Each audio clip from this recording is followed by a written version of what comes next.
Hello, everyone. It's good to be here with you again for a daily devotion. I'm Norma Barrero, and here is my devotion for today. I'm going to talk about grace, but I'm going to talk about it in a different instances as we're going into a new year. There's some things that in January, everyone is thinking about. What can I do different this year? And I just feel like that it's going to be a time of great alignment and coming to the realities of who we are in Christ. Now I'm going to read Ephesians chapter 4, verse 22 to 24.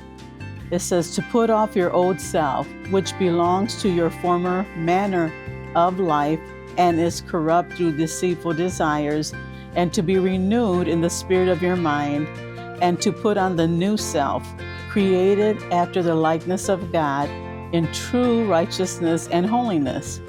So you might say, what does that have to do with grace? And I'm gonna try to shift your perspective on this, because grace is not a get out of jail card. And sometimes, we can think of grace as that it's over and over again mercy. But in the Bible, grace is defined as God's unmerited favor or God's benevolence, love, and mercy. It is a central theme that appears throughout the Bible and is closely related to God's character. So here are some ways that we can describe grace. Number one, it's a gift. Grace is a free gift from God that cannot be earned.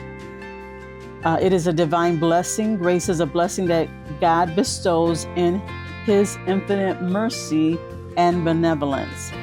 It is a new relationship. Grace gives people a new relationship of intimacy with God. I really love that one. A means of salvation. Grace is what saves people and gives them victory over sin. Also, last but not least, a divine influence. Grace is a divine influence that operates in individuals for their regeneration and sanctification. So going back to Ephesians, it talks about a former life, right? And then it talks about being renewed in the spirit of your mind and to put on the new self. And the grace is what gives us the empowerment to make those changes. We can't do that on our own. It's God's love. It's God's mercy. It's who He is. It's His character to be able to help us, to assist us, to give us grace to be able to come into this new life that He's given us. So I really believe that in 2025, it is time to come back into alignment with the grace of God, not just for ourselves, but extending it to others.